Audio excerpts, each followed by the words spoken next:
we do see attempts of using the scale of the crisis and rhetoric around Ukraine, including on international platforms, in order to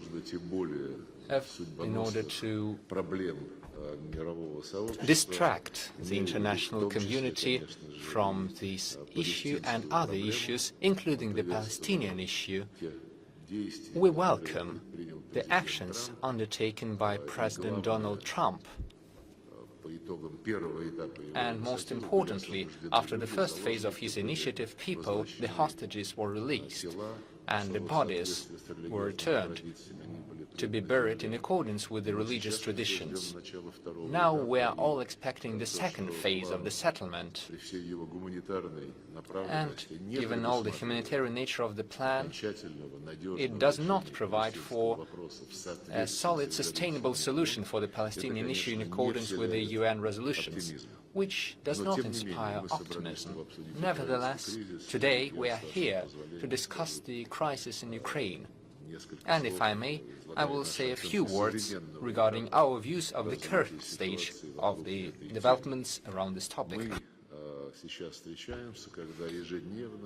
We are meeting when every day mass media broadcast various messages and evaluations which, I would say, raise additional hopes that a diplomatic solution for the conflict around Ukraine is near. All of these expectations are fed up with more active contacts between the various international players amid numerous messages saying that the economies of the state sponsors of the Kiev regime, primarily the Euro bureaucrats, as well as the majority of the members of the EU and NATO, are experiencing economic crisis. We see numerous speculations and destructive information campaigns and fakes. We believe that the main goal of such activities initiated by our Western colleagues is to exacerbate seeking the negotiation solution and to prolong the conflict. They are trying to downplay the initiatives of the United States and President Trump, which are truly aimed at finding an acceptable solution that would contribute to eliminating the root causes of the Ukrainian crisis. No one in Europe even mentions the root causes. And moreover, they request an immediate cessation of hostilities by providing space and time for Ukraine and for the Europeans in order to provide them with additional funds or weapons.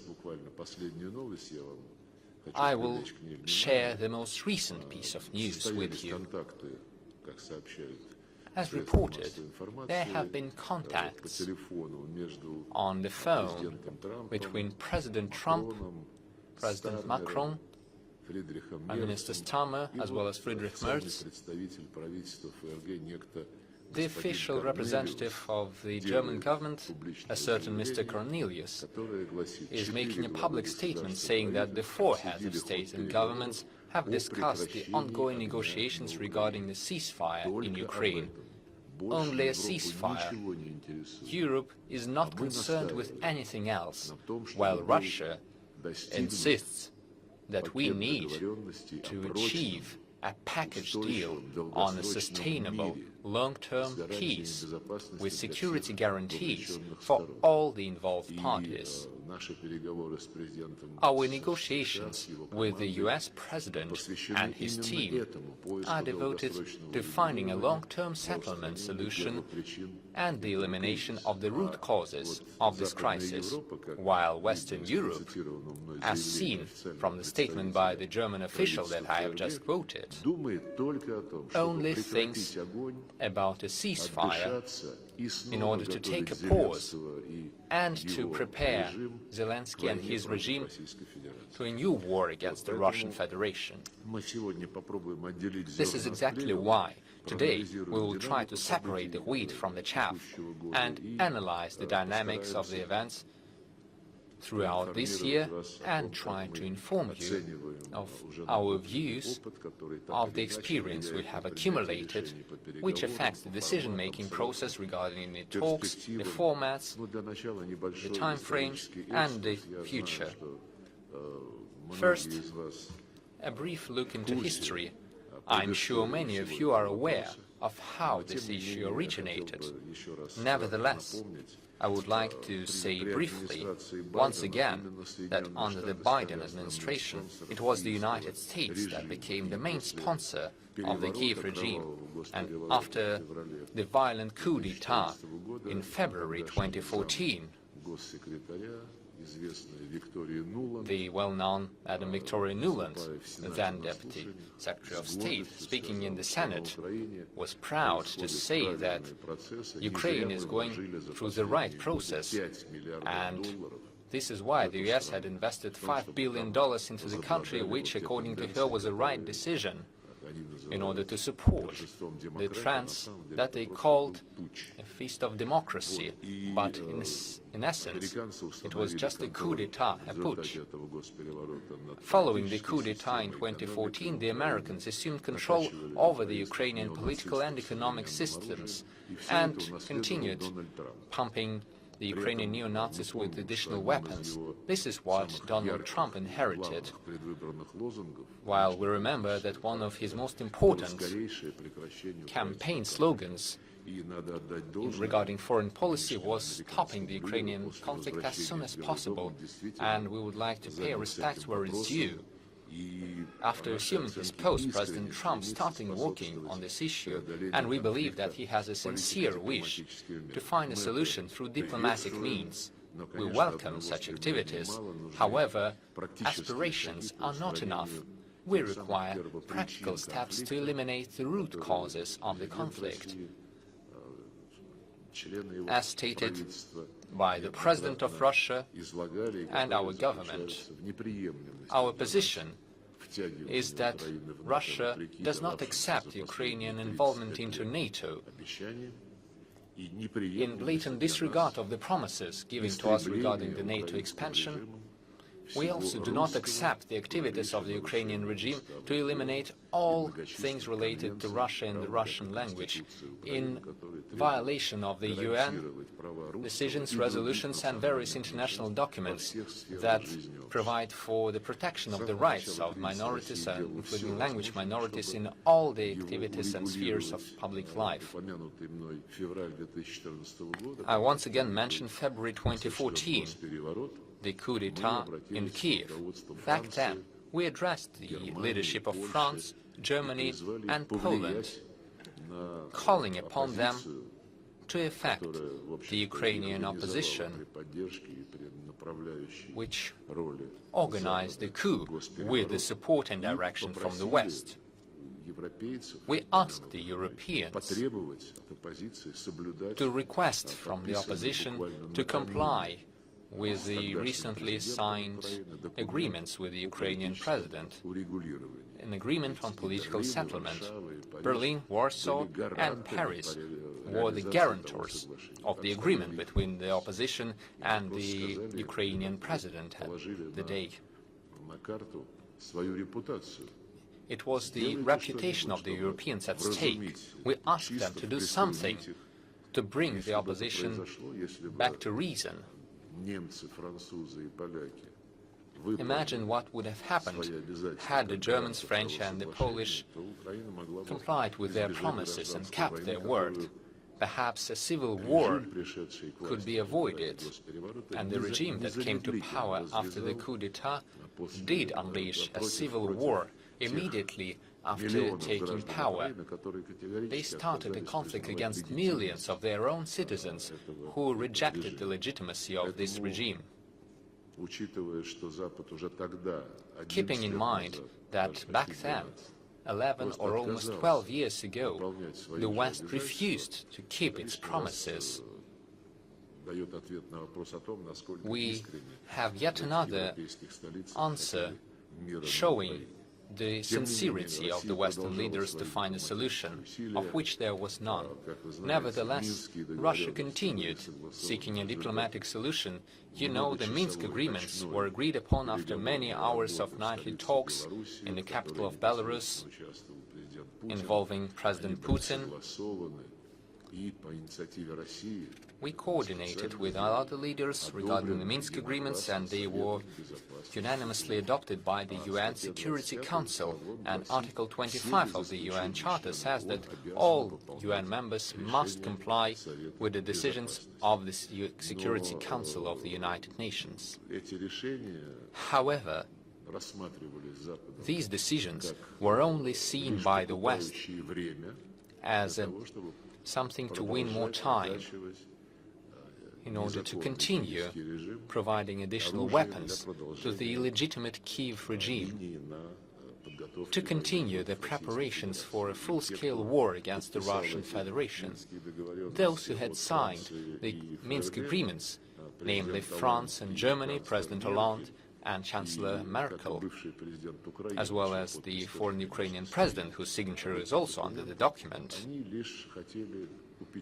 they only wanted to play for time, and they even openly admitted that a couple of years ago, in an interview during the special military operation, they said they never had any intention of complying with the Minsk agreements in the first place. They only needed that in order to alleviate the positions of the Ukrainian armed forces, which were quite deplorable, and to prepare the country for war with the Russian Federation. The so-called contact group also came to a stalemate. The contact group was also established at the decision of the leaders of Russia, Ukraine, France and Germany. The group was meant to promote the implementation of the Minsk agreements. However, they blocked this. This was done by the Kiev regime and its Western sponsors. At the same time, Kiev, with the assistance of NATO, continued to enhance its military capacity and increase the intensity of hostilities against the citizens of the southeast of Ukraine, who, as I mentioned, resolutely rejected the legitimacy of the opposition, the putschists, because immediately after coming to power, following the coup d'etat in 2014, they said that they cancelled the status of the Russian language in Ukraine. Thereby, they made millions and millions of Ukrainian citizens essentially lawbreakers, because for centuries they were raised and born in a Russian-speaking culture. The southeast, Odessa and Nikolaev, are the cities that were founded, established by the Russians. All the factories, all the industries were built by the Russians. But later, as you know, under the Soviet Union, these lands, through bureaucratic procedures, ended up being transferred to Ukraine. That back then included the western territories like Galicia. But most importantly, they disregarded the Minsk agreements. There was no peace process. There were no direct talks with the people of the southeast of Ukraine. The Kiev regime did not want that, and they even openly stated that they would never communicate with the representatives of the southeast, even though this was directly stated in the Minsk agreements. And at the end of January, beginning of February 2022, the Kiev armed forces significantly intensified their artillery strikes and shellings of the territories of the Donetsk and Lugansk People's Republics. This was confirmed by the reports of the OSCE Special Monitoring Mission. I will not go too deep into the details, since we have mentioned this numerous times. Most importantly, until the very end, Russia was preferring the diplomatic solution, In December 2021, 2 months before the beginning of the special military operation, we were only seeking a peaceful diplomatic solution. We gave our proposals to the United States and NATO. This was a draft package of documents aimed at finding security guarantees on our western track, and we suggested signing the legally binding agreements. However, the Americans and NATO rejected our proposals. Only when we realized that the West was going to provide a carte blanche to the Ukrainian nationalists for a forcible solution and suppression of those who rejected the coup d'etat, only then our president said that we had no other choice other than beginning the special military operation to protect the population of the southeast of Ukraine. The Kiev regime was claiming that these people were non-human, that they were terrorists, which was a violation of all the norms of international humanitarian law. Ukraine was using regular army, artillery and military aircraft against their own population in the southeast. However, until the very last moment, we were trying to find a diplomatic solution. Contacts with the Ukrainian side took place in Belarus several days after the beginning of the special military operation. They later continued in the Brest region of Belarus, as well as in Istanbul and through video link. But this dialogue was halted, and this was not our fault. I would say that the leadership of the United Kingdom played a very destructive and undermining role under the then Prime Minister Boris Johnson. In April 2022, he gave an order to Zelensky to reject the draft settlement plan proposed by Kiev itself, which was already agreed upon. He said that Ukraine was supposed to fight to the very end in order to destroy the Russian economy and fighting capacity. This was the idea of that unkempt political leader of the United Kingdom. He believed that under the pressure of sanctions, Russia would end up in a political crisis, which would destabilize the country. I would say the Europeans are still trying to achieve that. In other words, according to the Ukrainian strategists, Ukraine was supposed to become a ram to hit Russia. Ukraine was supposed to hold on until their economic pressure would break us and would break our resolve to protect the sovereignty and security of the state, as well as the dignity of the Russian people, who, through the will of history, ended up living in the territory of Ukraine. They could have continued living there, were it not for the Ukrainian leaders. If only the Ukrainian leadership respected their own constitution, which, as I said, demands the protection of the rights of the Russian and other national minority languages. They wanted to inflict a strategic defeat upon us, and after that to dictate Western conditions on matters that were of concern to European capitals. The plans on anti-Russian blitzkrieg using Ukraine has failed. As you know, the Russian society has shown its inner consolidation, and economy and political system have shown resilience and durability, and it is very important in terms of understanding this history of the matter. At all times, when Russia was attacked, we always said that our cause is right,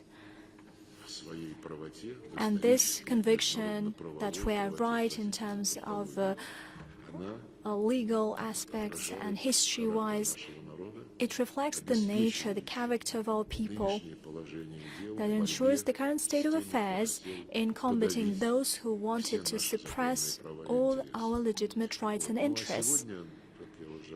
As I have already mentioned in the beginning, today, in the West, the resources to wage a proxy war, financial, material, technical, military resources are depleting, and the fatalities of the Ukrainian armed forces, according to numerous independent assessments, have long been over 1 million and counting. The Kiev regime has turned from an ideologically driven squad that was fueled by the ideology of Nazism, Azov battalions, and other neo-Nazi entities, and it was also fueled by some banned substances, I would say. The Kiev regime has turned into an organized criminal gang mired in corruption that is pulling its sponsors to the bottom. And against this backdrop, we can divide the ruling elites in the West into two camps. The majority stand for militarizing the economy of European countries and preparing for an outright military confrontation in Europe. Clearly, they hope that the war will write off everything, and their mistakes will be forgotten. I would like to mention Giuseppe Dragoni, chief of the military committee of NATO, and I quote, "We think about acting more aggressively instead of responding. The alliance, NATO that is, could consider preemptive strikes as defensive actions." End of quote. What's your take on that? How do you like that? Other figures, political activists and military people think about preparing for war with Russia till 2030 or even 2029. And it is funny that this statement of the Italian commander who says that we need to have preemptive strikes, and the Prime Minister of Italy, Madame Giorgia Meloni, tried to justify his statements. She was asked about her take on this matter, and she said that these words should be interpreted in a right way in order to prevent a dangerous escalation. Is there any other way to interpret the words calling directly for preemptive strikes? Well, I'm sure that everybody understands what we're talking about. The West is out of despair trying to fuel tension and to keep on fighting. And as a follow-up to this matter, and by fueling this tension in the society, using the so-called military threat by Russia, they hope that they will keep in power, they will not lose face. And according to our assessment, the majority of Western elites in Europe are doing that. The others, the minority, want to find a strategy out of the conflict. They want to find ways to de-escalate and to create conditions for the political settlement. This policy of the part of European countries follows the spirit of Donald Trump's administration. It has turned from words to action. It's been the case for quite some time, and it has used its influence on Kiev to convince Zelensky to get back to negotiating process. We value these efforts, just like the readiness of a number of our countries to provide their platform for contacts, although, frankly speaking, Zelensky, with the support of various leaders in Brussels, Berlin, London, Paris, tries to undermine these efforts and make up some excuses in order to put Donald Trump out of the path that they have opted for that seeks to have a long-term, durable settlement. They want to replace it with some bogus stories with the sole aim not to do anything. In spring this year, as you know, as something that confirms our readiness to have negotiations, in spring this year we have resumed direct bilateral negotiations in Istanbul. There were 3 rounds in May, June and July, and we took a responsible stance to these meetings. We provided our proposals to the Ukrainian side, the so-called draft memorandum on ways to settle the situation as we see it. We proposed to establish Russia-Ukraine ceasefire monitoring and control center for certain periods in order to address humanitarian matters. The Ukrainian side said, Istanbul doesn't give us anything. We have just achieved certain agreements on humanitarian track, the return of bodies and POWs. We said, okay, let us establish certain working groups on humanitarian matters, on military matters and on political matters. This proposal was also ignored. Then the Ukrainian delegation complained about the level of negotiating team in Istanbul. Allegedly, it is not that high, and this does not allow them to take serious decisions. And we suggested raising this level, and this was all ignored. All the initiatives that focused on any progress within the bilateral negotiations were refuted, rejected or ignored, as I've already mentioned. And this once again confirmed that the Ukrainian regime does not want to have any decisions and solutions. I've already mentioned certain results on humanitarian track, exchange of bodies, POWs. Almost 2,500 persons from both sides managed to get back home, and we have organized the phased-in repatriation of those perished. Up until now, we have provided over 11,000 dead soldiers to Kiev, and in response we got 201 bodies of our fighters. Despite all the things that I've mentioned, Kiev declared that there is a lack of any progress, and it made a decision to suspend negotiations with Russia. The West has not responded to that at all. It has not prompted the Kiev regime to at least make an impression that it was ready to have a political solution. Despite all these developments, we have a clear impression. Negotiations in Istanbul were needed by the Kiev regime for only one thing. Just like during the Minsk agreements, they wanted to ensure ceasefire without any conditions, under any pretext, and to get a respite for rearming, to respite their losses, to replenish their losses rather, and to regroup forces. We haven't done that, certainly, and there is another personal case for Zelensky. There is a raging corruption scandal in Ukraine, and in light of it, protracting the conflict, by the looks of it, became a matter of political or physical survival for Zelensky.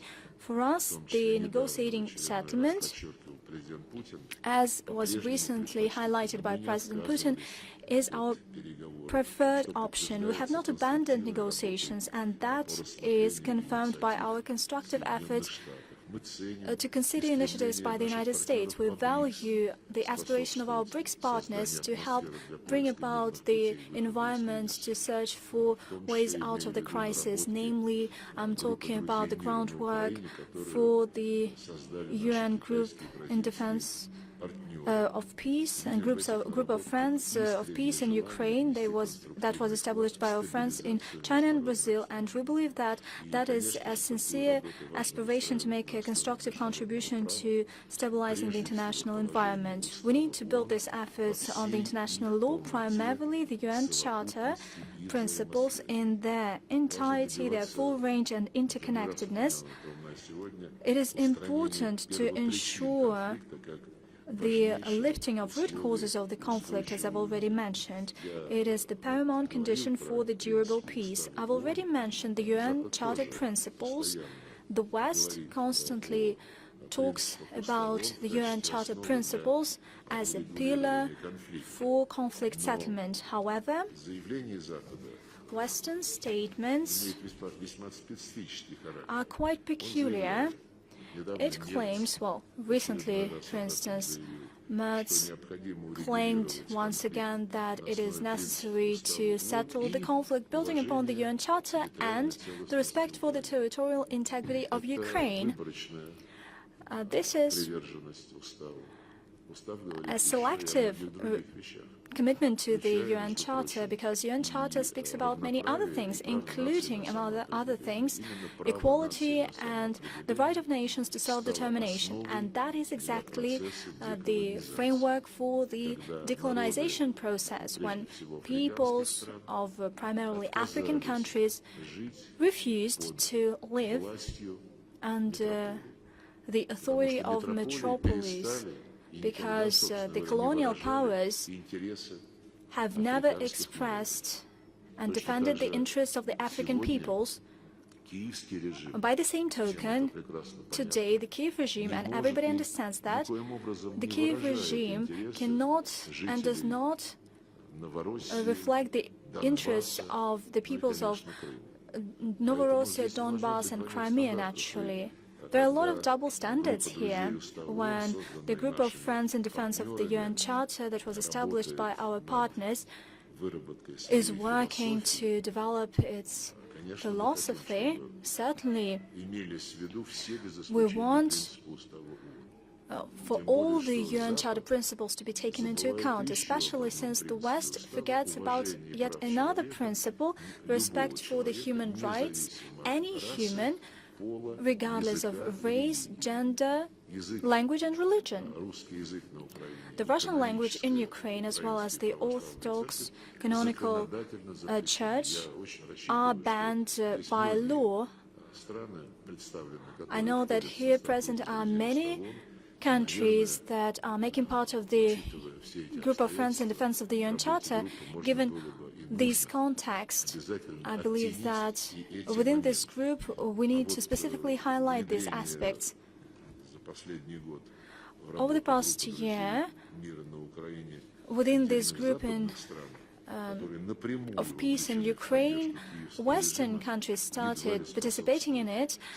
They are directly sponsoring the Kiev regime, and hardly does it contribute to this goal. I'm talking about the participation of France and Switzerland. How can they be members of this group, even as observers, when they directly, in rhetorics-wise and practical-wise, they've been supporting the Kiev regime? When it comes to the Americans, as I've already mentioned, according to our assessment, they are interested in getting to the crux of the matter of the Ukrainian file, and this was reflected during the meeting between President Putin and President Trump in Anchorage on the 15th of August. They reached mutual understandings, and they are still relevant for us, and they could become a starting point for the settlement. Recently, U.S. Presidential Envoy Steve Witkoff visited Russia, and following his meeting with President Putin, both sides,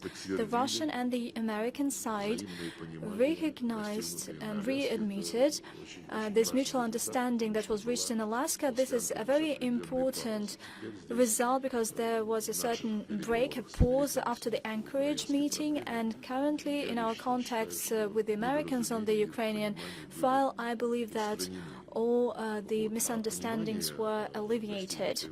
And the understandings that were reached in Anchorage are building upon the proposals that President Putin shaped in a general manner in June 2024. We're talking about the principles to resolve the Ukrainian conflict.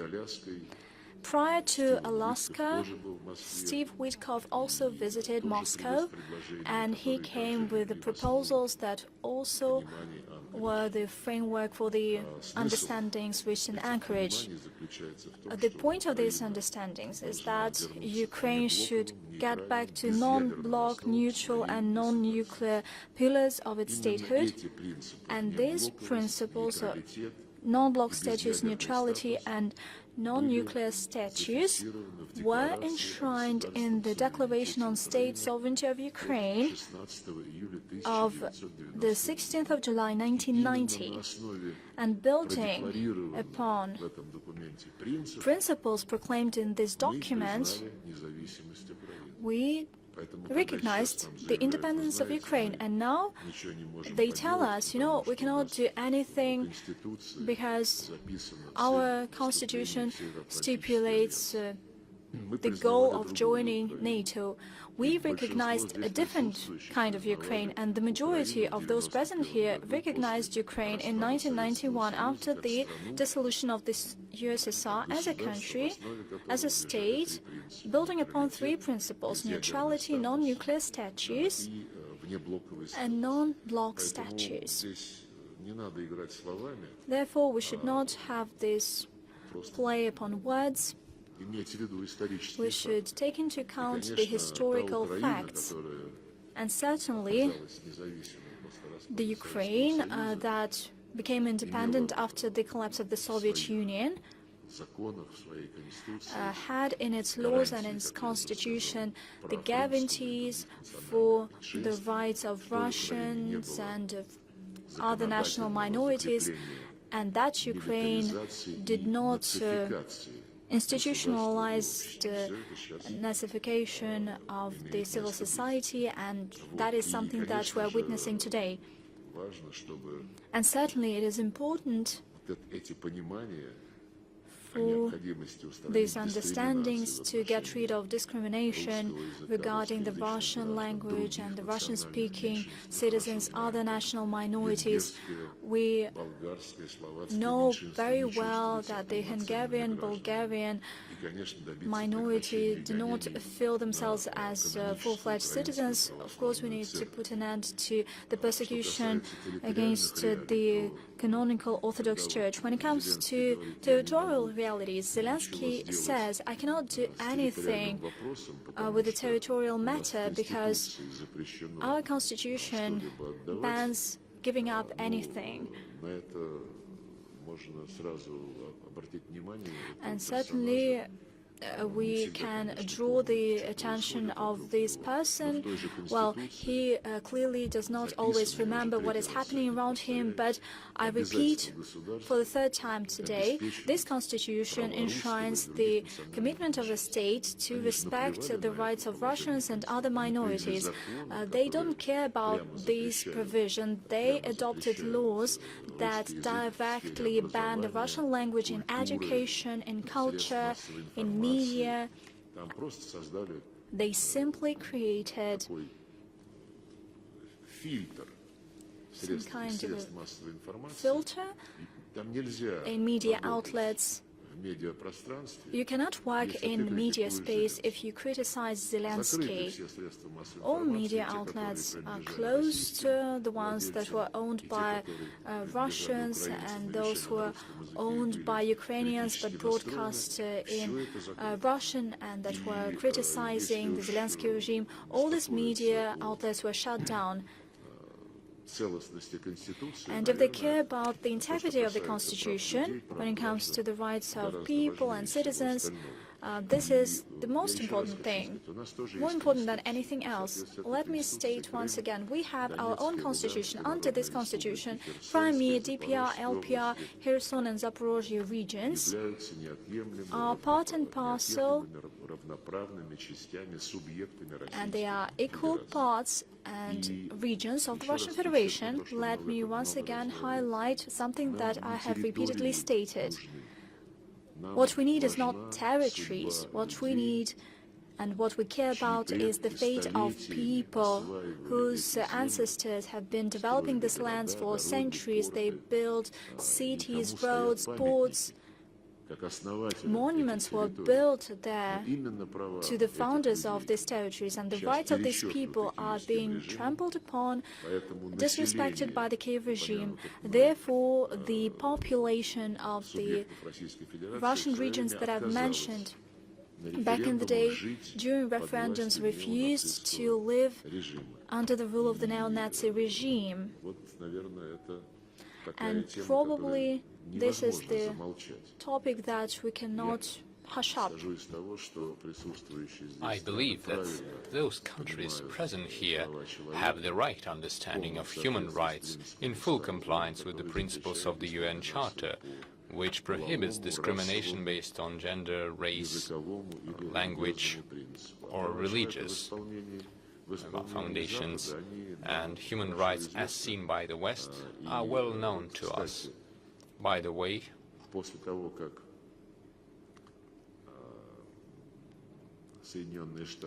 after the United States distributed their document containing 28 or 27 points for the Ukrainian settlement, it was leaked to the media. You may have seen it already. There were quite important statements regarding human rights in it, as well as points concerning the denazification of Ukraine. In particular, the document said that Ukraine needed to protect the languages of the minorities as well as religious freedoms, and the entire Nazi ideology and activities shall be banned. Following contacts with the Europeans, the number of points in that plan was reduced, namely the point regarding the ban on all Nazi ideology and activities disappeared, obviously at the request of the Europeans and, of course, the Zelensky regime. Speaking of the rights of national minorities and religious freedoms, for some reason, the text has a phrase now that Ukraine shall adopt the EU rules regarding the rights of national minority and religious freedoms. I think that we should raise a different question. I say that Ukraine shall comply with the UN Charter as well as the numerous international universal conventions regarding human rights, the rights of national minorities and religious freedoms. We should not reduce its obligations to only acting in accordance with the rules of the European Union. This is unacceptable. The rights of national minorities and religious freedoms are not limited and are not regulated by the European Union. The EU is free to do whatever it wants inside the Union, but they shall not impose their rules upon others. Besides, we know what kinds of minorities the EU is trying to protect these days, and these are not national minorities. And we know how they treat religious freedoms. Just take a look at the broadcast of the opening of the Olympics in Paris, and you will get the idea of the European ideas of religion and minorities. This is why we continue using the ideas that we are working upon with the Americans, the process that started in Anchorage in Alaska. We have sent additional proposals to the United States regarding the collective security guarantees. We understand that, speaking of security guarantees, we cannot limit ourselves to Ukraine alone. The proposals which are currently being commented upon by Zelensky and his Western masters, have not been seen yet. But if the statements in the media are to be believed, the new proposals provide for, apart from the demilitarized zone and the creation of a certain buffer zone on both sides of the border without any heavy weaponry. There is no point in discussing this without Russia, but the same proposals say that Ukraine would have an 800,000 strong army and that they would get security guarantees, as well as guarantees for the restoration of Ukraine. We are once again coming back to the notorious logic of the so-called Zelensky formula. Its sole purpose is to concentrate all the efforts on the support of the existing neo-Nazi regime in Ukraine without changing its nature, without changing its policy regarding the suppression of religious freedoms and human rights. At the same time, the legitimate interests and security concerns of the Russian Federation are left outside of the framework. Russia, by the way, ever since 2010 and even earlier, since 2008, we have made suggestions to NATO to sign a legally binding treaty regarding collective security guarantees. Even now, President Putin, during his meeting with Witkoff and Kushner a couple of weeks ago, 10 days ago to be more precise, stated clearly that we understand that security guarantees must include Ukraine as well, but the other side wants to ensure security for Ukraine only. And according to the media, they are stating their guarantees in such a way to prepare Ukraine for a new attack on the Russian Federation. Of course, we cannot accept this. We believe that the proposals that we had made in December 2021 to the United States and NATO are still fully relevant. These proposals could become a starting point for future discussions. Of course, we are open to any other ideas, but most importantly, we have the consensus to work from. These are the decisions of the summits of the OSCE in Istanbul in 1999 and in Astana in 2010. They are still there and still relevant. These decisions of the OSCE summits say that each state has the right to choose their allies to ensure their security. And the second point is that no country shall reinforce its security by detrimenting the security of others. That's the second point. And the third principle stated in these documents of the OSCE summits says that no state, group of states or organization working in the OSCE space shall have any claim to dominance. But this is exactly what NATO has been doing consistently by devouring state after state. These are the countries located to the west of the Russian Federation. As we were drawing attention of the Western colleagues to the fact that they were not acting in a decent manner, that they were violating the obligations of their own prime ministers and presidents, they were saying that these are just political obligations and not legally binding obligations. That is the logic that the West is trying to follow. But this logic does not work. If they intend to continue working through this logic, we will end up in a bad situation. This is why we are ready to take into account all the existing proposals, which are elaborated in a collective manner in order to begin our talks. These proposals should pursue the aim of reaching the fundamental and legally binding agreement. This is of the utmost importance. We don't want to go from one crisis into another, and this is what the Western Europe wants. They're trying to sow the seeds of a new conflict, while publicly saying that they are preparing for such a conflict.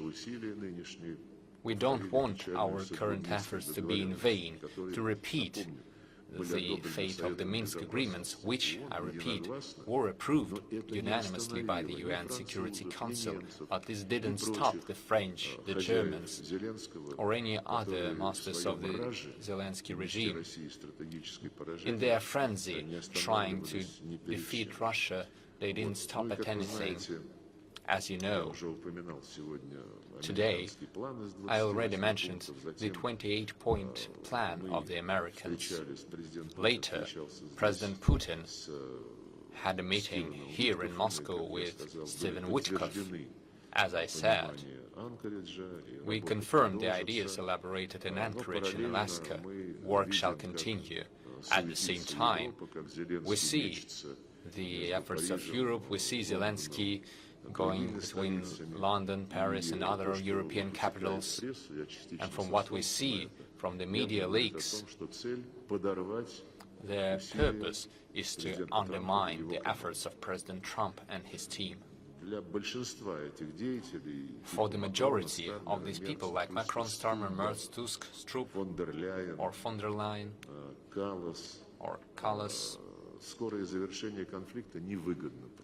they see no profit in ending the conflict. They are still drumming up the conflict by establishing the so-called coalition of the willing, by increasing their military expenditure and trying to save their own political future, as I said in the beginning.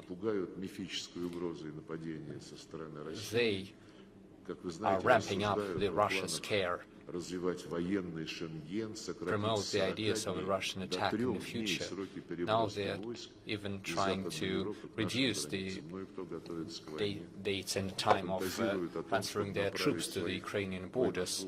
They are still having and harboring fantasies of sending their own military troops to Ukraine as so-called peacekeepers.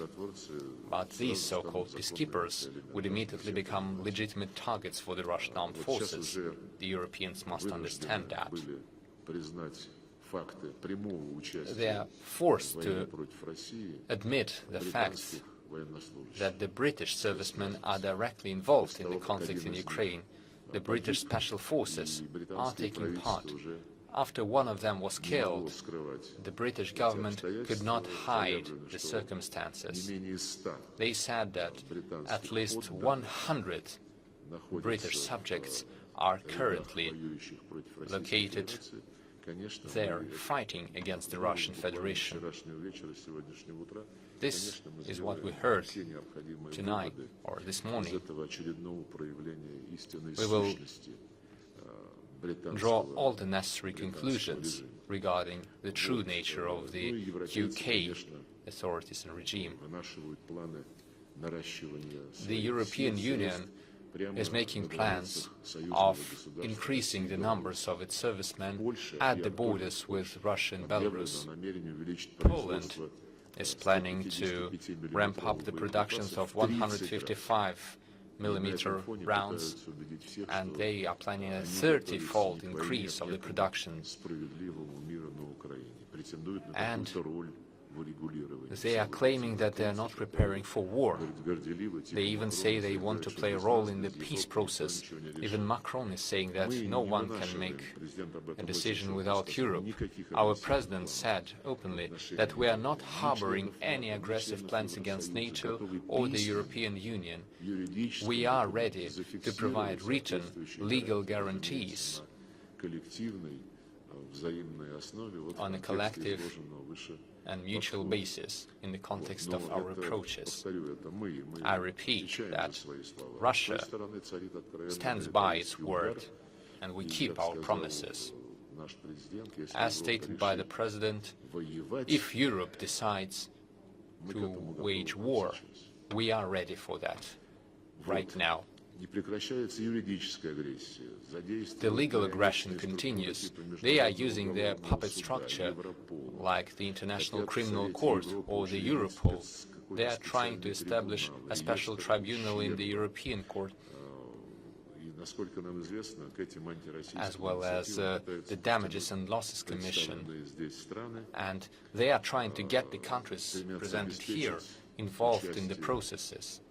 They are trying to make sure the representatives of the global majority are involved in their formats, including the 15th to the 16th of December so-called diplomatic conference in The Hague. At the conference, they are planning to sign an international claims commission, which would review the claims of the Nazi regime against the Russian Federation. Even though we were protecting the Russian people from killing, from the destruction, we were protecting their rights in accordance with the UN Charter. This is what the Western liberals and human rights proponents are doing. We understand that they are trying to expand the geography of their anti-Russian campaign. They are trying to get the countries of the Global South involved in their provocative actions. They are trying to drive a wedge in the relations between Russia and the countries of Asia, Africa and Latin America. I have no doubt that our friends and partners in these regions understand this clearly. They will not fall victim to these provocations by the West.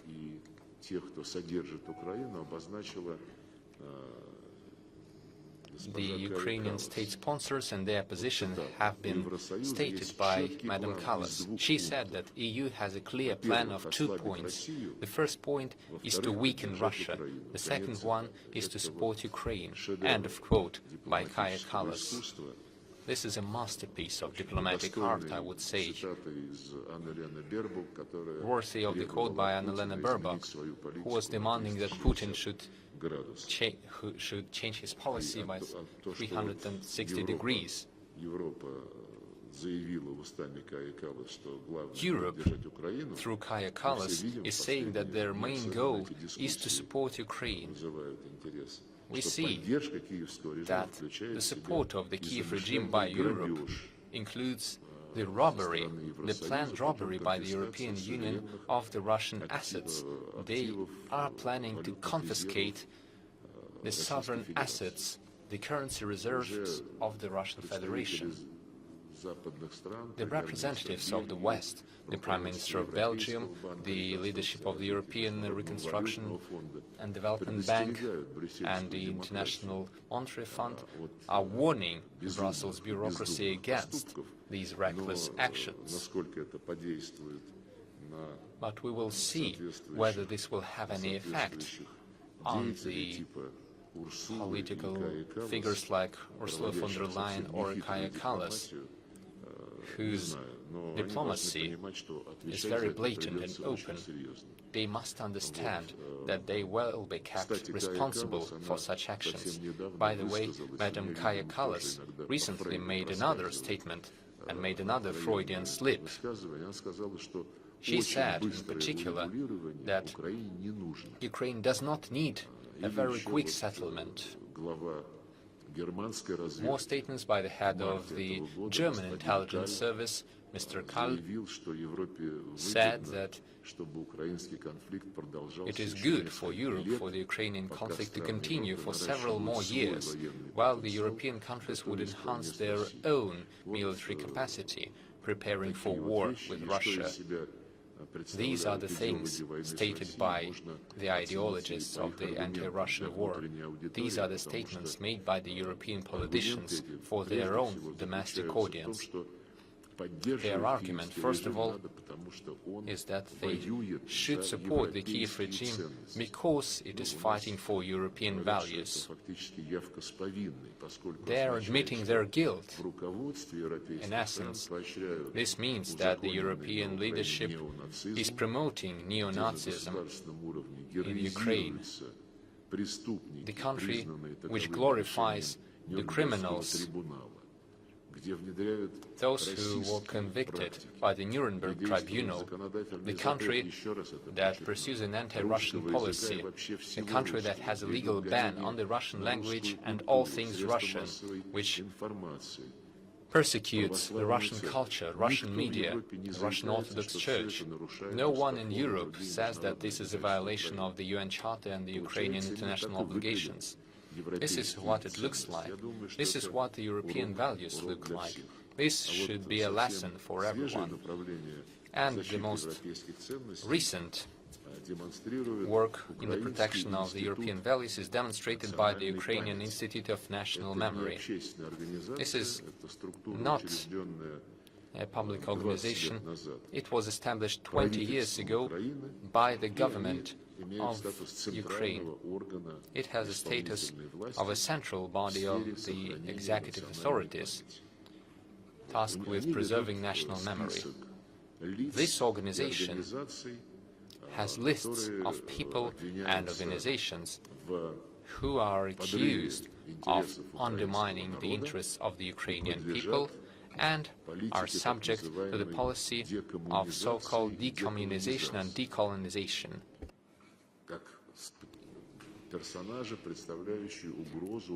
As people that represent a threat to the Ukrainian state and people. And it is officially declared that this list includes writers Turgenev, Bulgakov, Kataev, Ilf, Babel, Zhvanetsky, Pushkin, Lermontov, composers Glinka, Mussorgsky, artists Surikov and others. And of course this black list that includes the activists of imperialism that pose a threat to Ukraine. This includes the Romanov dynasty, Nicholas II and his family, Lomonosov, Bagration. Out of law are Poltava and Borodino battles. Therefore, it is hard to guess that with such degree of common sense, the Kiev regime would be ready for any serious negotiations and, most importantly, for any serious agreements. Probably this should be taken into account by those who keep on insisting that any decisions to overcome the Ukrainian crisis should involve only the Kiev regime and his European handlers. As for the attitude of Europe towards Zelensky and his regime, as the ones that are sinless and that should be supported under any circumstances, and this too shows that Ukrainian leaders also don't have much common sense. And this raises question whether they can play a useful role in negotiations to achieve a durable, sustainable settlement that would build upon the UN Charter principles and the principles of the international law. Unlike this group of people, we have the political will towards peace. President, personally, and let me highlight this once again, talks about his readiness to have a meaningful dialogue, primarily with the American side, because it is the one who shows serious intention to achieve results. And we do want to put an end to the conflict. Our principal position has not changed. It is possible to do that if we alleviate the root causes of the conflict that are well known to everyone, and I believe that you also understand that. Hopefully, the additional arguments and assessments that we outlined today and that we will outline following your questions will be useful for your governments as they assess the situation, as they define their actions in this regard. Thank you for your attention. Thank you so much, Mr. Minister. Ladies and gentlemen, Your Excellencies, you have a chance to ask your questions. Over to you.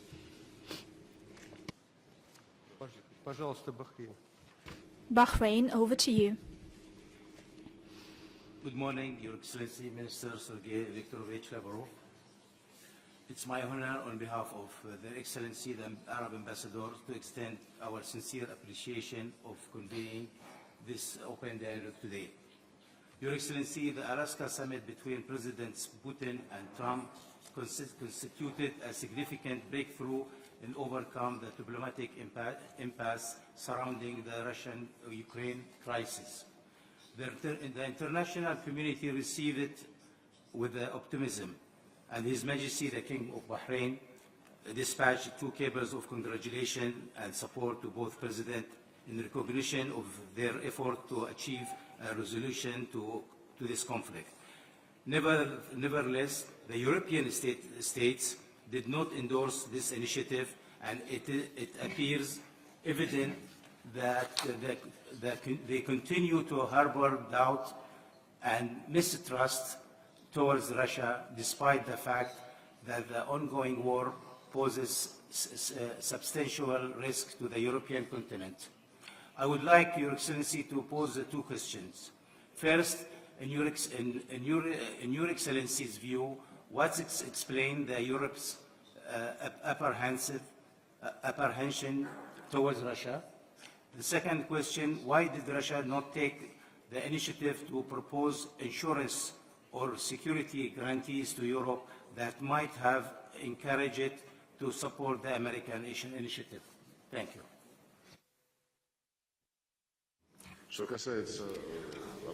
When it comes to concerns and fears by Europe regarding the Russian Federation, our plans, I cannot understand the rationale behind the European leaders. Take a look at what they say,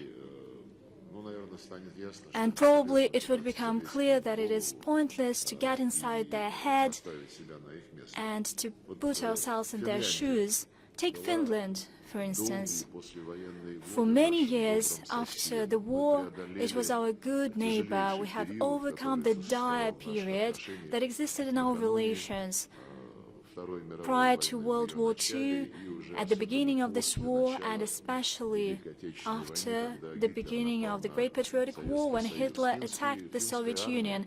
The Finnish army most actively participated in the war against Russia, including they provided substantial forces to ensure inhumane, unparalleled siege of Leningrad. Besides German troops, Finnish troops were involved there. After that, we have overcome this period in history, and for many decades, we have been living as good neighbors. The border was open for visits by people in both directions. The Finnish industry, including shipbuilding and timber industry, they were developed thanks to cheap energy provided by Russia. We had a mutual beneficial win-win trade, cultural ties, and all of a sudden, as if masks were off, our Finnish colleagues, including the current president, Alexander Stubb, who was my counterpart, foreign minister, and he, well, resembled quite a serious, responsible politician, and Finland has turned into one of the most Russophobic states. It tries to be among the first countries to punish Russia and never to agree on anything with Russia, but just keep on fighting and have hostilities. The current Foreign Minister of Finland, Madam Valkonen, said, and I quote, "No matter what happened, Russia would remain a long-term strategic threat to the Euro-Atlantic security. We need to keep Russia at a distance." Putin has not deviated from the demands of December 2021. If they are taken, they would bring to naught all the progress in terms of European security. And if we agree to these demands, it would make Europe face another wave of aggression. It is steered by the foreign minister of a country which saw the beginning of the meeting on the security and cooperation in Europe, and it later on turned into the OSCE, the organization that proclaimed at the summit level the principles that we should not ensure our security at the expense of others, and that is exactly the framework for the proposals that were pitched by President Putin in December 2021, and Madam Valkonen rejects these proposals as unacceptable because they would bring to naught decades of progress in terms of European security.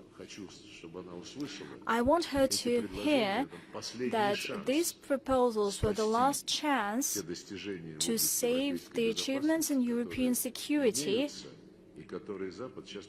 that are still existing and that the West is trying to trample upon together with the Organization for Security and Cooperation in Europe, and of course with Finland, as a country that saw the birth of the spirit of Helsinki. This country should care about that. Nevertheless, Valkonen, with a light heart, opts for the Nazi regime. In Europe, Europe tries to get its seat at the negotiating table by all means, but the ideas hatched by Europe would not be useful for the negotiations. They need to take a look on themselves from a different side. They should be serious and should take a serious approach. They should not have this propaganda. And you had the second question, namely,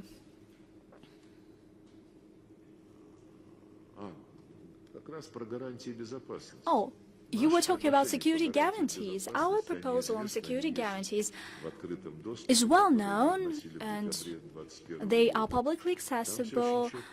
We made them in December 2021 and they are crystal clear. Basically, we're talking about indivisible security, but not in a way of political commitments, but legal commitments with the respective verification mechanisms. But that is exactly that the European part of the West does not want to see, because they keep on seeing an eternal enemy in Russia. Thank you so much. The International Red Cross. Over to you. Thank you very much. Good morning, Your Excellency. I'm the head of delegation of the International Committee of the Red Cross for the Russian Federation and Belarus. First of all, allow me to thank you personally, as well as the organizers of this important briefing, for extending the invitation to ICRC and other humanitarian organizations, especially ahead of a potential settlement of the crisis.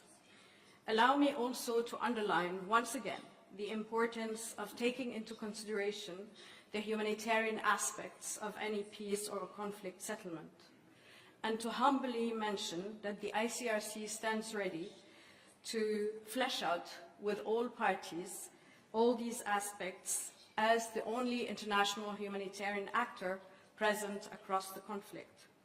My question is, from the Russian Federation's perspective, what would be the key humanitarian components of a sustainable settlement for this crisis? Thank you.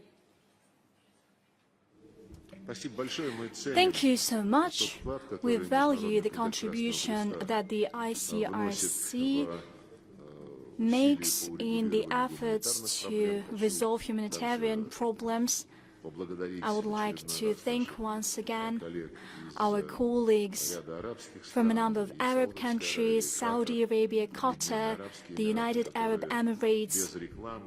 Without any advertisement, without any fuss, they've been involved in practical matters. They help organize exchange of POWs, the return of the bodies of those perished, and certainly by way of responding to your question regarding the key humanitarian problems that need to be addressed, I wouldn't say that one humanitarian problem is subsidiary to the other. All humanitarian problems are important. It is important to bring POWs back to their families. It is important to bring back the bodies of those perished so they would be buried in a decent way. And certainly it is important to eliminate all risks emanating due to these situations. For children, this topic of children has been politicized to the max. We've seen a mantra from Kiev that dozens of thousands of Ukrainian kids were abducted by the servicemen of the Russian army, that they are subjected to some kind of tortures. We're talking about dozens of thousands. From day one, when this topic was raised, we asked them, and we still had contacts, and in mid-2025 we had these contacts in Istanbul. For the benefit of these children and to resolve this issue, we asked the Ukrainian negotiating team to provide us with the list of these dozens of thousands of kids. After many reminders, Ukrainians were able to cobble up 399 names. We initially started to double-check them. We asked for the assistance of your distinguished organization, and a huge part of this list of 399 names turned out not to be kids already. They turned out to be not in the territory of Russia, but in Europe. And by the way, this helps confirm our suspicions about the kind of business relating to the trade of kids that some Ukrainian activists started with the help of some Europeans. But once again, we know that the ICRC is ready to identify real facts. I know that you prefer to act in a non-public way to preserve your status of a depoliticized organization, but here we're not talking about politics, we're talking about children that reportedly are missing.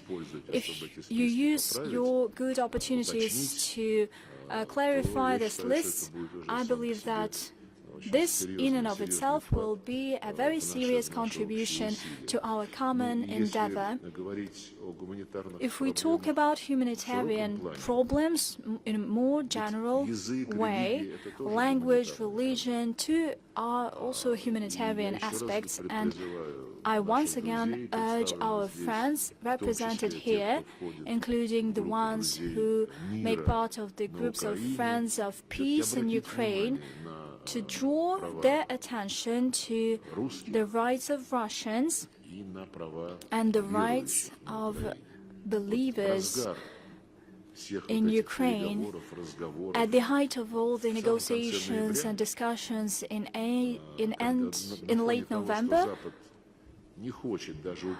when the West didn't even want to mention this policy of extermination, the Russian language, and persecuting the Orthodox Church, while keeping that Ukraine is supporting the European values.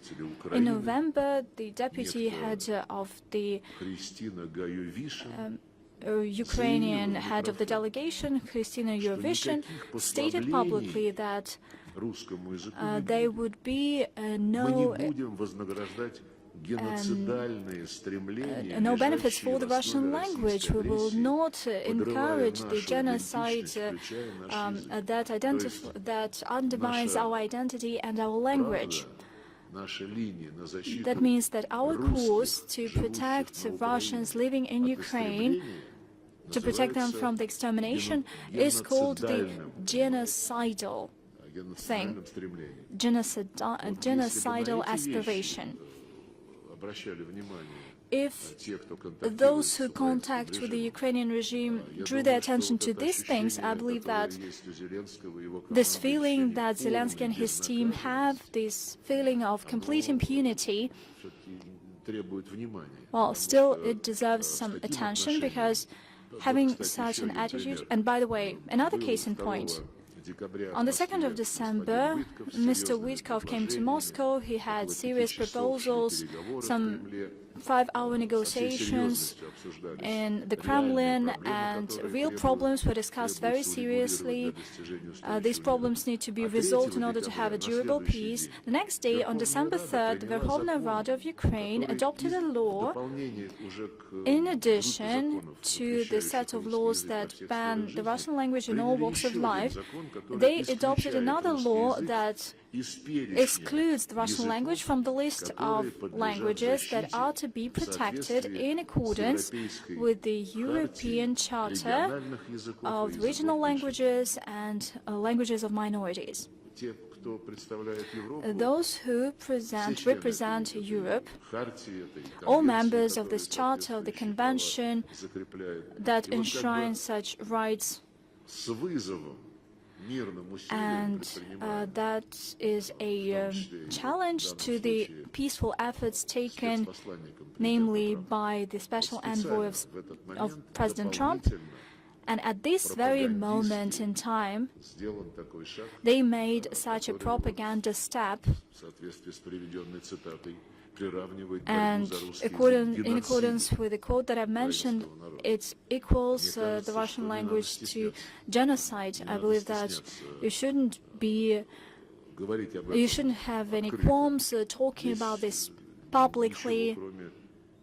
You shouldn't be shy about that. There is nothing but the legitimate demand to respect the international law. Europe is not saying a word, and by doing that, it confirms that encouraging racism, Russophobia, revival of Nazism is something that is in its plans. Thanks a lot. Iran, over to you. Good afternoon, Minister. I represent the Embassy of Iran. First of all, I would like to thank you for organizing this event, this roundtable discussion. This is an event that provides useful and substantial information. I have a question. If I may, I will continue in English. Mr. Minister, regarding to the negotiations between Russia and United States, the question is about the conclusion. I mean, if the current talks between you and United States would not be able to find a political settlement and agreement to end the war regarding the destructive efforts of Europeans, as they say these days, that Mr. Trump maybe withdraw and leave the table of negotiations.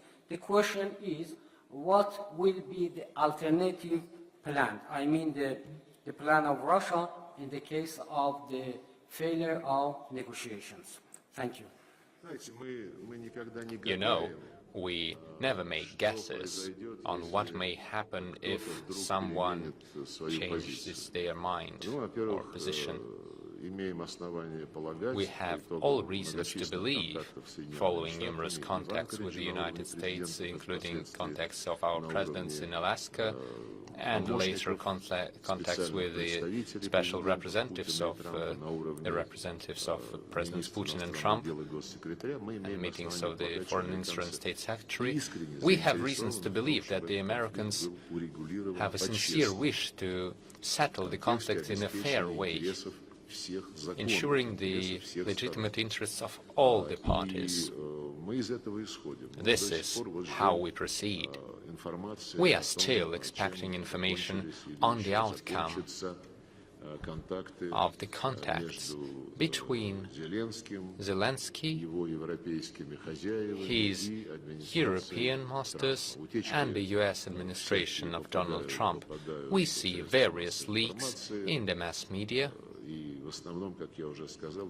Mostly, as I mentioned, if these leaks are to be believed, they say that the Europeans are only concerned with ensuring the Ukrainian security, with forcing the US to provide security guarantees to Ukraine, disregarding any of Russia's security concerns.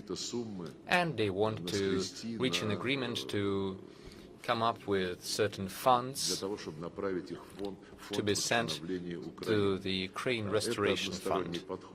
This is a one-sided approach. I have no doubt if that is true. If it's really what Ukraine is talking about with the Europeans, then these approaches have no future. President Putin specifically underlined, as he was making another mention of this topic, and he talked about this during the meeting with Witkoff and Kushner too. President Putin said that Russia is willing and is ready to discuss the security issues with regard of the interests and concerns of all the sides, ensuring a balance of interests on a collective basis under the current reality. This is our position. Any others who say that Ukraine's security guarantees are the most important thing, those who want Ukraine to increase its army up to 1 million, or to be more precise, 800,000 people, and to ensure unhindered supplies of weapons for the Ukrainian army, these are the people who are trying to sow a new storm and a new conflict. This is obvious. Europe will cheat in any possible way to achieve their goals. I mentioned the robbery that they are trying to organize, their attempts to steal the sovereign assets of the Central Bank of Russia. We have another example of blatant violation of international law and the so-called rules that the West is so actively promoting. I'm talking about trade in weapons. The weapons produced in the Soviet Union and in Russia, currently located in the European countries and in some of your countries as well. The West is buying all of these weapons all over the world. We have been explaining in various capitals that there is a set of rules in the military and technical cooperation area. It is called the final user certificate. If one country is selling weapons to another country, the buyer has no right to transfer these weapons to third parties without the consent of the original seller. But they are disregarding all of these norms. And now they are even proudly stating in public that they are doing that. We've seen a story yesterday. So, several years ago, we delivered an air defense system, a modern one of the best systems, S-400, to the Turkish Republic.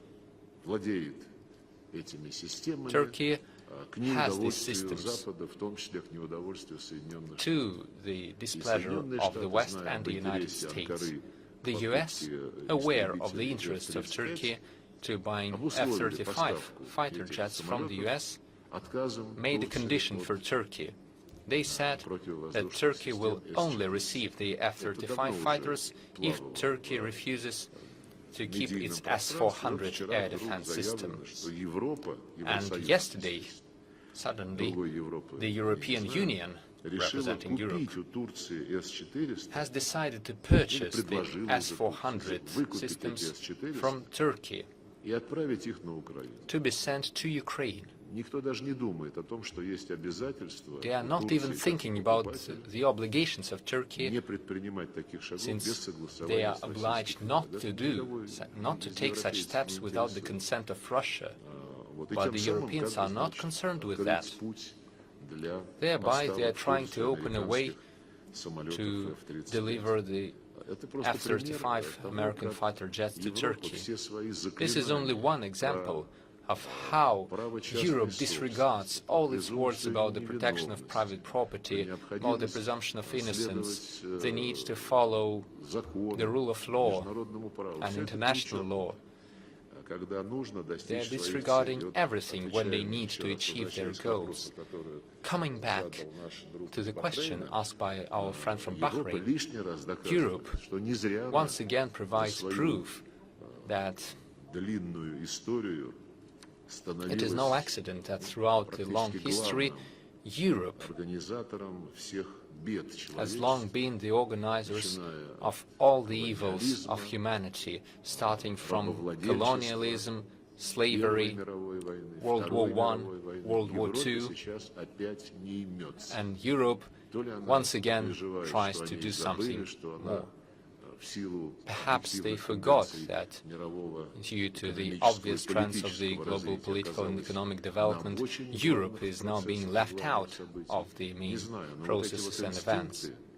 But they still have their instincts, their belligerent instincts and aspirations. They are trying to stay afloat, to stay relevant through their aggressive actions. They are once again showing their nature. Thank you very much. Serbia, please.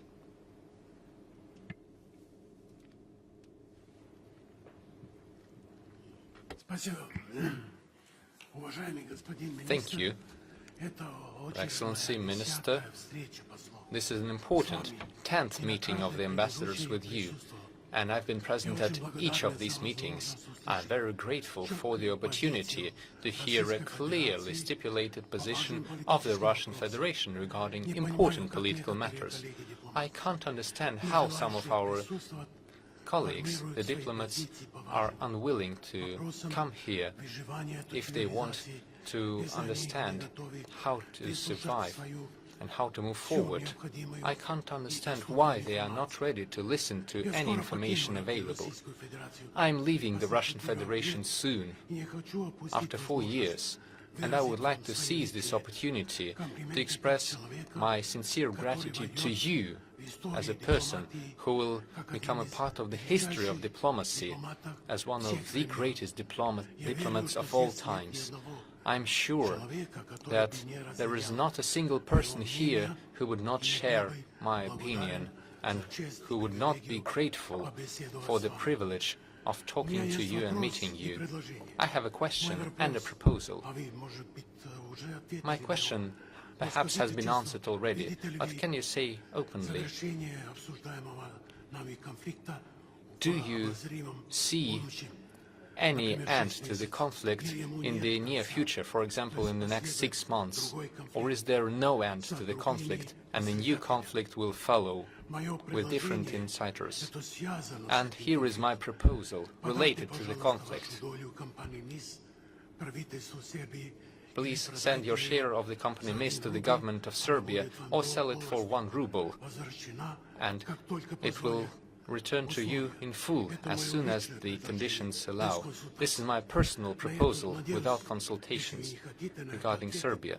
If you don't want to answer that, then perhaps President Putin would answer. Thank you very much. Thank you.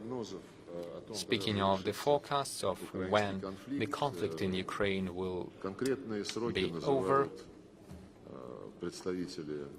the representatives of Europe are giving specific time frames. Some of them say by spring, some of them say in 2026. We do not waste our time doing that and effort. We have specific tasks to achieve. They have all been clearly stated and stated in public to a certain extent. They have been discussed in great detail in Anchorage and Alaska, where we reached an understanding on how to move forward in an optimal manner to achieve our goals. We don't need a ceasefire or a truce. We need sustainable peace, and we will keep moving forward along this track, regardless of who gives different time frames. The substance matters the most. The substance is ensuring the security of the Russian Federation, as well as ensuring the security of the Russian people, who are have been declared terrorists by the Kiev regime. This is our goal. Speaking of the Serbian oil industry and the situation created by the authorities of the United States regarding this particular company and facility that you mentioned, where the main package of shares belongs to the Russian companies, the negotiation process is ongoing. I'm aware of the fact that the Serbian leadership is communicating with the United States, and it was the United States that made the request that the company should follow the American orders, and in violation of the intergovernmental agreement between Russia and Serbia. This is a specific characteristic of the Americans and their actions. Unfortunately, through their actions, through their unilateral sanctions and abuse of the US dollar, the Americans are undermining the globalization process that had been ongoing for decades and has been seen as the main good for humanity.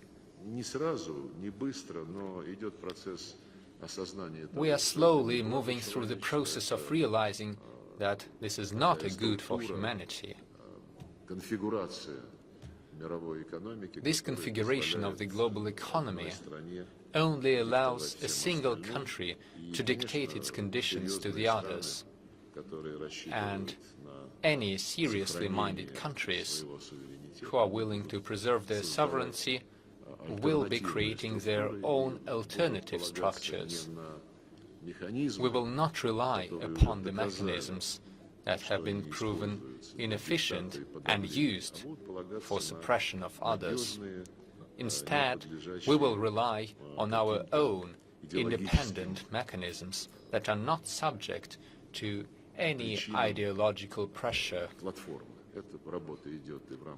We are doing this within BRICS, within the Shanghai Cooperation Organization, and, by the way, within CELAC, the community of Latin American Caribbean countries. I think that the process may be profitable to the authors of these unilateral sanctions. In the long term, their actions are undermining the entire system that is called globalization, which is crumbling before our eyes. Which path shall we choose to move forward? As I mentioned, there is an intergovernmental agreement between Russia and Serbia.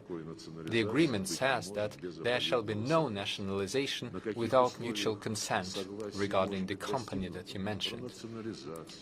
How exactly we will move forward, whether it's going to be nationalization or any other way, I do not know. Perhaps the solution is finding a way for continued work of the Serbian oil industry that would not be dependent on the United States. I do not know how we will move forward. This is a negotiation process led by our ministries of energy and our companies, including those in other countries, those neighboring you. These are the companies who are in some way involved with the Serbian oil industry.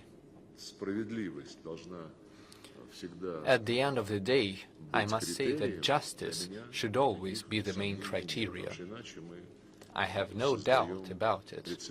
Otherwise, we would create a dangerous precedent for many other countries. Nobody wants that. Thank you very much. Sudan, please. Your Excellency, thank you very much for the briefing and keeping us regularly updated about the situation.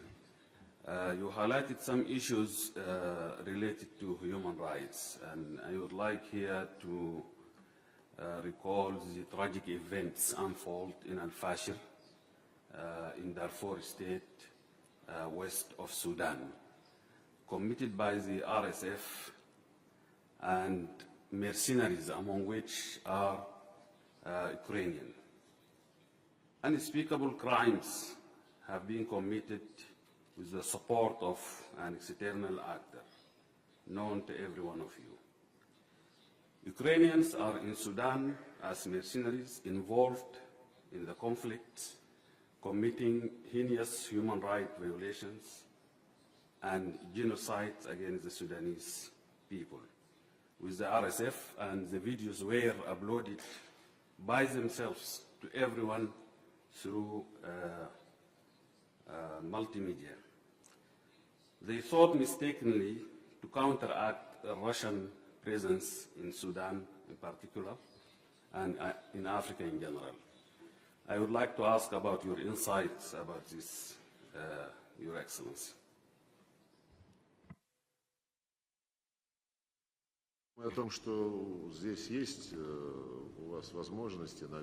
I think that here, and through your representatives in Kiev, perhaps you could talk to them. I am not sure if you have an embassy in Kiev or not, but perhaps you could address them too and share your position with the Ukrainian government. I believe that they must stop sending their mercenaries. Or, if they say that they are not aware of the situation, they should get involved and adopt the necessary measures. Speaking of the situation in Sudan in general, I will say that we have been consistently calling upon our colleagues and upon the government of the head of the Supreme Council and those who are acting against them. We have always been calling all the sides to dialogue. We have made proposals, and we have seen proposals from certain countries that are interested in finding a solution to the conflict. We have seen proposals that our government, your government, should enter into dialogue with those who you called external forces. Unfortunately, we haven't managed to do that. We haven't established such a dialogue. Nevertheless, such proposal was made and we forwarded this proposal. I believe that now we need to focus not on constantly condemning in public space anyone, but to find a way out, practical solution to this matter. We are ready to contribute to that. We have such opportunities, and if your government is in favor of that, we'll try to use these opportunities. Thank you so much. We are running out of time. Last question, Yemen. Thank you, Acting Rector of the Diplomatic Academy, for the invitation for the very useful roundtable, and thanks to the Honourable Minister for the valuable information, which he started by mentioning the efforts to stop the war in Gaza, which also raised the hope to enhance maritime security in the Red Sea, which was impacted by the development in Gaza and the region in general. Issues of the maritime security not only a threat to the Red Sea, but extend to Mediterranean and up to the Black Sea. And how much, Honourable Minister, do you see the enhancing of the implementation of the international law in maintaining maritime security in all overseas? My second question is, you were referring to the legal aspects of all parties related to rights of interest, including languages and religions practices, based on the UN Charter. How much, Honourable Minister, you think that as the International Court of Justice is part of the UN agencies, can take such a matter to see the implementation of the UN Charter? Thank you very much. When it comes to maritime security, this is a serious matter, and currently the United States have been actively advancing their policy, namely, allegedly, as they claim, they have the right to destroy vessels that carry drugs without any legal process, without any investigation. They simply have information, and as you know, they have already destroyed several boats of this kind. Yesterday, they made it to the tanker off the coast of Venezuela. They accused it of carrying oil that should not be sold. We have little information here because I do not quite know how the U.S. treats the situation in Venezuela, other than the fact what was said by President Trump. They demanded regime change or dismissing of the regime. However, Chevron company buys Venezuelan oil, and what kind of oil was on this tanker? Well, we should dig into this matter, and I do hope that the United States, although it believes that it is entitled to have these operations, but out of respect to other members of the international community, it should explain, building upon what facts they take these measures. And naturally, we want to ensure that the discussions on how to combat drug trafficking and ensure maritime security, we want these discussions to be collective. And the international community members should not face just unilateral measures. When it comes to the International Court of Justice and its role in defending the UN Charter principles, there was a specific example, including when it comes to Serbia. Its ambassador already made a statement today. I believe that Marty Ahtisaari was a representative on the Kosovo settlement, and when nobody had any hostilities, all of a sudden he said, it is pointless to keep on dealing with the Kosovo settlement. There was no other option but to proclaim the independence of Kosovo, and Kosovo was proclaimed independent, and our Serbian friends made a complaint to the ICJ, and the International Court said that indeed the UN Charter has such a principle, the principle of self-determination, and the self-determination of any part of any state might as well take place without the consent of the central authorities of the respective country. And that's it. That means that it is possible. A couple of years after that, there was a coup in Ukraine, and in Kosovo, independence was proclaimed without any referendum as a unilateral measure. A couple of years after that, there was a coup in Ukraine, and Crimea said that it would not live under the rule of those who announced the elimination of the Russian language as its main goal. They had a referendum, and in this case the West said, no, we're not talking about the right of nations to self-determination. Here we see the violation of the territorial integrity. So you either should have a harmonious interpretation of the rulings by the ICJ, or we might face a very complicated situation. But these decisions should be respected. There is no doubt about that. That is a respected entity. And certainly the rights of states and human rights enshrined in the UN Charter, these are matters that are within the purview of the ICJ, and it is always possible to request this entity. Dear friends, thank you so much for your attention. We'll continue our work next year. hopefully we'll continue our tradition and see you next time.